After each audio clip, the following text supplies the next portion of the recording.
vārda brīvība un žurnālista atbildība. Mediju anatomija. Sliktas ziņas ir labas ziņas. Ar šādu pieeju ir darbojušās daudzas redakcijas, jo skaļi virsraksti un šokējošs saturs vienmēr ir pievērsis lielu auditorijas uzmanību. Tomēr mūsdienu pasaulē mediji saskars arī ar tādu izaicinājumu kā ziņu nogurums. Vai pret to palīdz konstruktīvā žurnālistika? Un kas tā vispār ir par pieeju? To šodien skaidrosim mēs, Ieva Zēze un Māra Jansone. Konstruktīvā žurnālistika, tā pāris vārdos skaidrojot, ir ne tikai problēmu izgaismošana, ar ko nodarbojas daudzi mediji, bet arī šo problēmu risinājumu meklēšana. Par konstruktīvās žurnālistikas nozīmi sarunājamies ar Akureiri Universitātes Islandē pasniedzēju Sigrunu Stefansdottiru un Islandes mediju komisijas medijpratības projekta vadītāju Skulli Bragi Geirdālu. Maybe can we start with a concept of constructive journalism? Yeah, if you look at the goal of constructive journalism, you can say it's to change the news culture and restore the trust of journalism and help the news media to become more meaningful than they are today.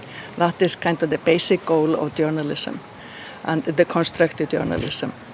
And go from kind of black and white to how can we improve, how can we learn by what is happening, and how can we make the society a better society.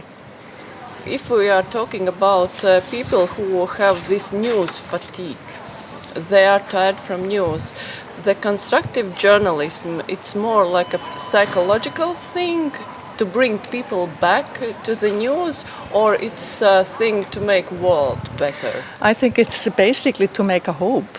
I think we live in such a strange world today that we really need to be a tool to try to build up optimism in the life of everyday people and not looking just at what is going wrong, but how can we go from the wrong path to a better path.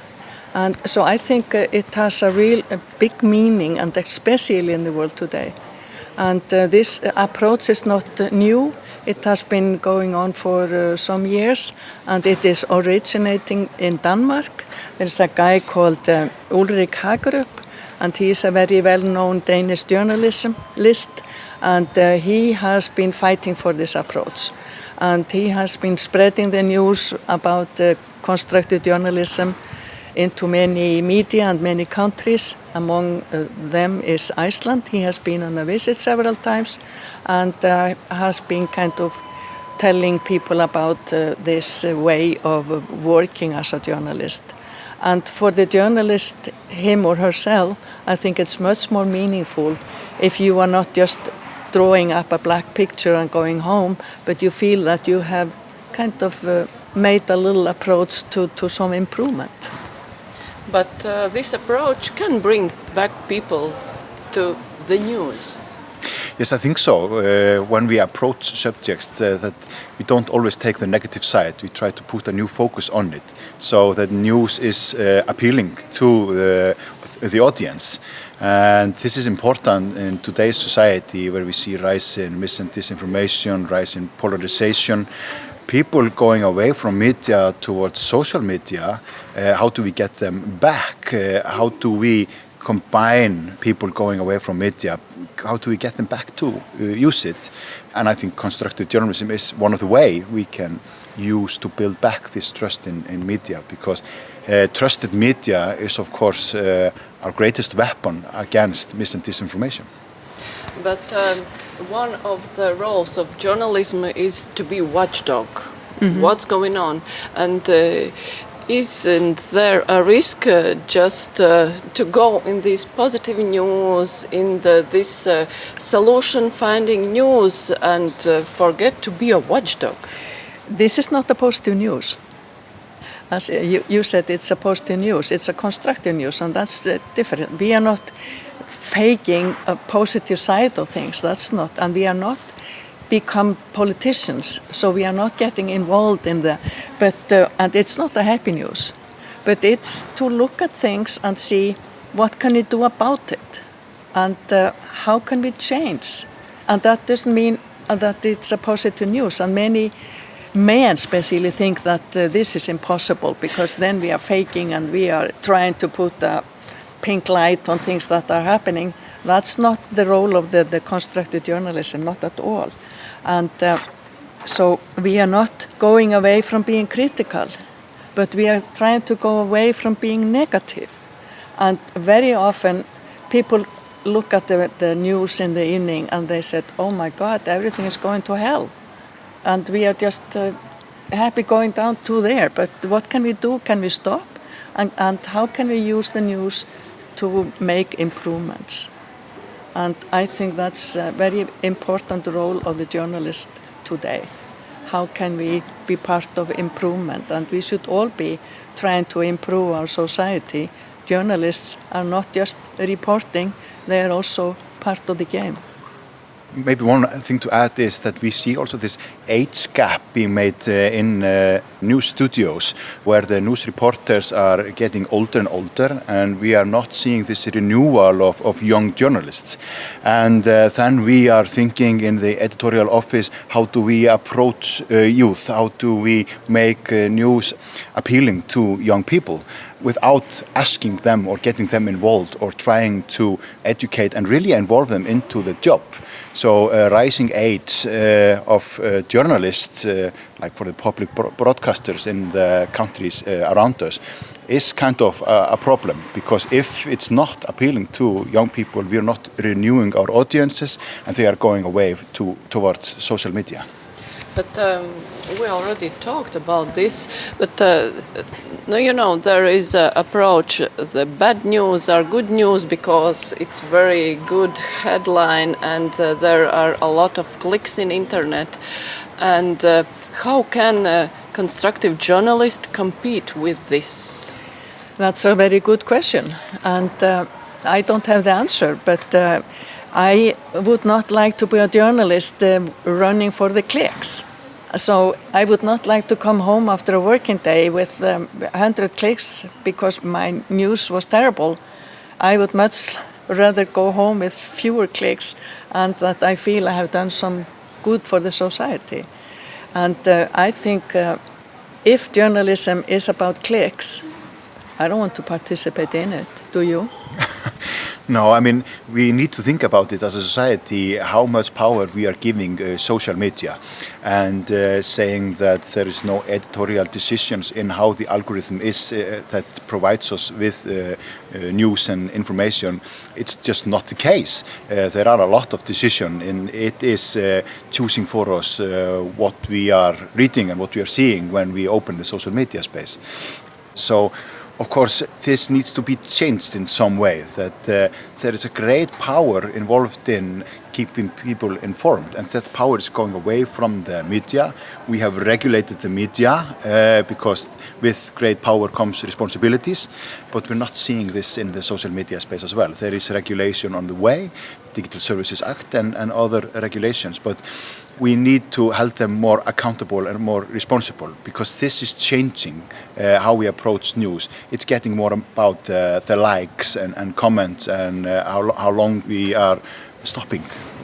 But you are talking about social media, but if we are looking in some news portal, for example, I don't know, I cannot say examples in Latvia because you might not know them, but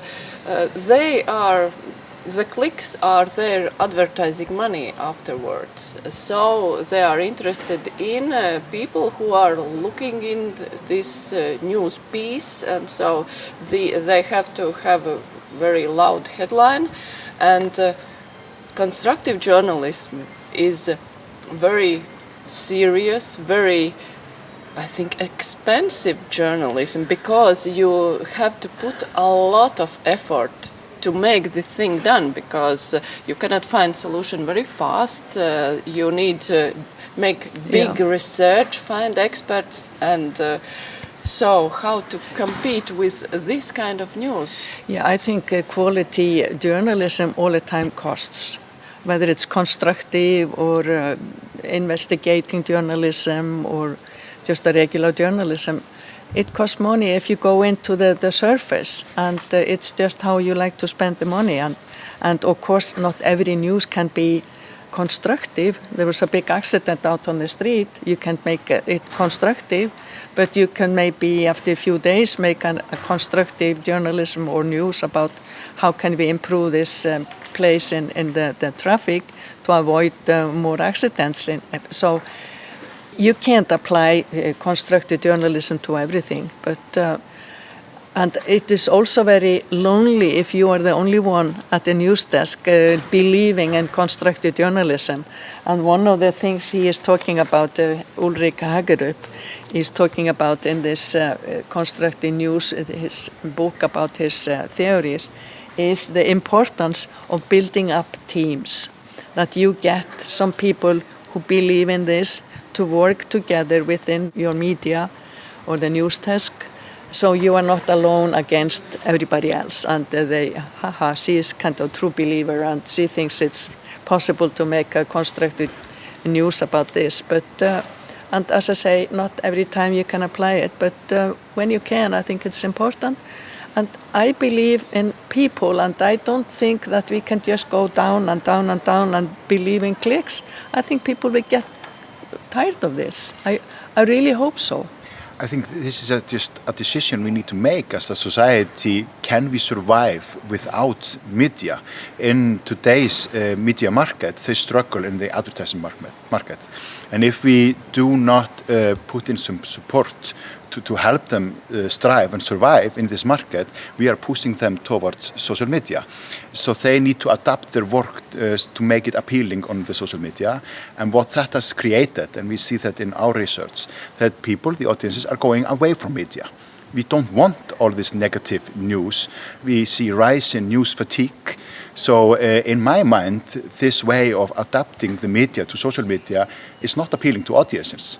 So what can we do to get them back? So I think we are going to see a change in this. So we are going to go back to the news media when we see that is the way to keep us informed in today's society with rise in AI and all of this and misinformation.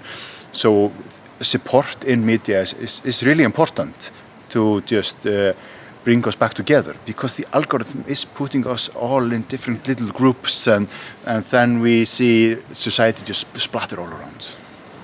But there will always be problem with media in such small countries like Latvia, and where there are not very much people who are reading in Latvian or listening in Latvian. So this audition is quite small, so the money flow it's also not very big. So how to solve this problem with quality, high quality journalism? Yeah, we have the same problem in Iceland, and we have our language Icelandic, and we are only 400,000 people speaking Icelandic, and we have fewer and fewer media.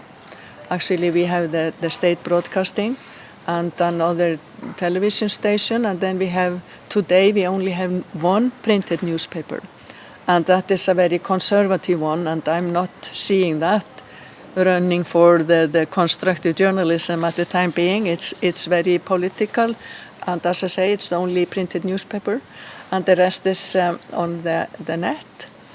But I see a hope in podcasts, and they are very popular, and I see this method of constructive journalism an easy approach into that kind of form of journalism, and where you have more time and to give the people the history or whatever you are working on, and you have maybe also more time to work on it. So it's not the fast news that only seeking for the clicks, but I think in today's society we need media subsidies.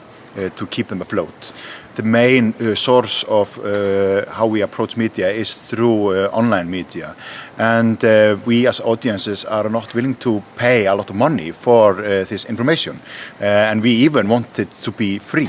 But as we know that making news and even constructive journalism is far from cheap or free.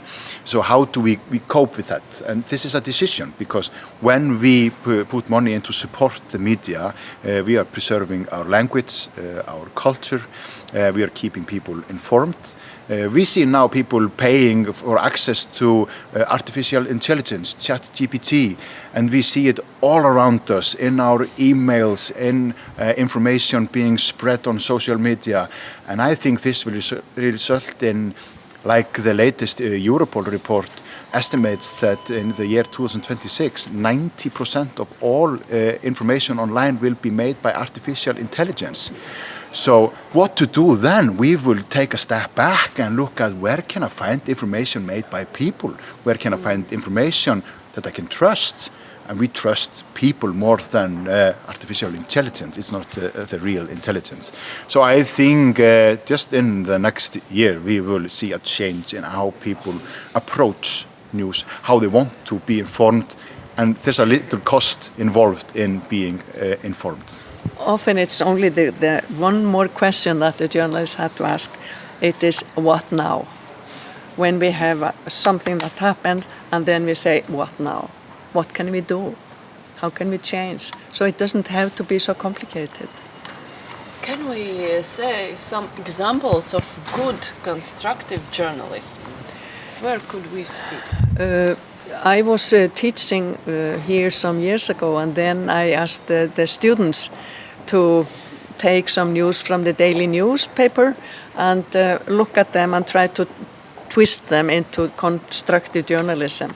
And I don't remember now, it was in 2018 exactly what they did, but actually they came up with aha.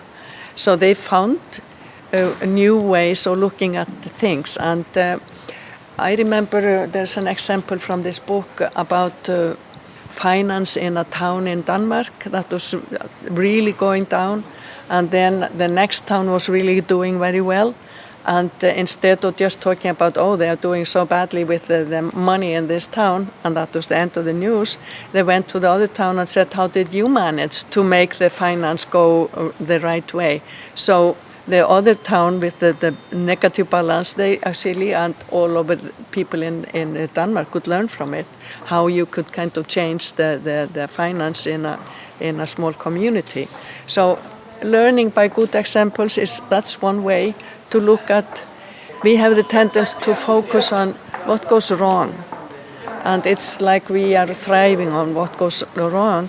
But if we would go into towns or places and say, oh, you did a really nice thing, and we are going to make news about this wonderful system you have built up in your school or whatever there is. So another example is we are having a lot of problem with housing in Iceland because we get this mold. And we are ruining a lot of houses with mold, and they had to be rebuilt, and we are closing down schools.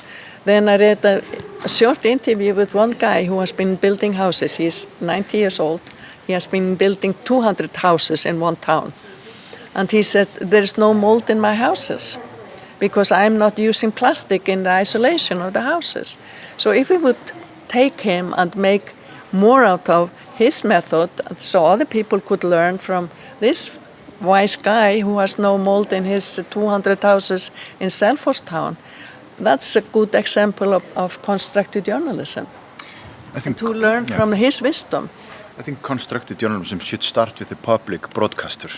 They are funded in other ways than the private media, and I think they should really think about what is their objective in the society. It is to inform the public, to preserve the culture and the language. So in a way, should the public broadcaster always try to follow the private media companies, having the same kind of entertainment, going into all the new social media, or what is their objective? And I think constructive journalism should start with the public broadcaster in every country. I agree totally, and it's interesting. I'm old enough to remember when the Icelandic public TV didn't have any competition. So we could actually make, and we did, make constructive news. And nobody was competing, and there were no clicks, and we could give the news the time we needed. And I remember the change in how we dealt with news when the competition came. Then suddenly we had to compete, and we had to be ahead, and we had to be number one. And if we came the next day with the news, we were really lousy. So I think this kind of running with the time also is kind of making it difficult for us to see what is our real role. Is it just kind of running faster than the other media, or is it bringing people quality? Even just one department in the public broadcaster here in Latvia, I think could make a lot of change. You don't have to change all of the newsroom. One department within, I think, can have a great impact. Yeah. But there is a very big deal with freedom of journalism because if I'm thinking, I don't know, I was making a broadcast about journalism in Ukraine. There are so many media, but they are very big ties with some oligarchs. For it depends from money who are paying for this. And there is a most popular television, for example, where a lot of shows and some entertainment, and the money are coming from some oligarch, for example. And then the media who is making constructive journalism, it cannot compete just because the whole media market is not free. It depends on few people, some money maybe from outside somewhere. And this is a big problem. Yeah, and therefore I totally agree with Skúli. I think it's the role of the state media to keep the feet on the ground and not kind of start to run after just kind of happy news or just entertainment. We need something else too. Transparency is of course really important, that we know who is funding the newsroom and the editorial office. And I mean, we have this registry at home in my workplace at the Media Commission. But this is true. It's really difficult to compete with someone that has a really financial stable background. But we as the audience, if we have the transparency, we know where it's come from, we know that information is manipulating us. But then, in this aspect, I think media literacy is really important. It's not the solution to all our problems, but I think it's really important. Not just for children and teens, but for everyone. And this has been the focus now since 2021 back in Iceland, to put the emphasis on how is the newsroom run, that we get some insights. How is news made? Is it different from a blog site? Is it different from someone just posting something on social media? Yes, there's a lot more that goes into it. So I think, transparency and media literacy are the things that we can depend on. And of course, putting in regulations and obligation to the public broadcasters. Thank you so much. You are welcome. Mediju anatomija. Mēs sarunājamies ar Islandes mediju ekspertiem Sigrunu Stefansdottiru no Akureiri Universitātes un Skúli Bragi Geirdālu no Islandes mediju komisijas. Portāla Delfi galvenais redaktors Filips Lastovskis saka, portāls ar šādu žurnālistiku ir nodarbojies, piemēram, veidojot garas rakstu sērijas par veiksmes stāstiem biznesā. Arī citos medijos dažkārt ir redzama šāda pieeja, bet tas prasa lielus resursus. Mums regulāri trūkst resursu, lai nosaktu valstī aktuālākos tematus un būtiskākos. Līdz ar to tas paņem to lielāko enerģiju un uzmanību. Tāpēc tāda mērķtiecīga uzmanības veltīšana konstruktīvajai žurnālistikai kā žanram ir ļoti liels retums. Šur tur mēs varam viņu atrast sabiedriskajā mēdījā, bet es atļautos teikt, ka visos komercmēdījos 99% tas ir neregulāri. Kā tas ietekmē auditoriju? Tu pieminēji sēriju par biznesu, par novadu reformu.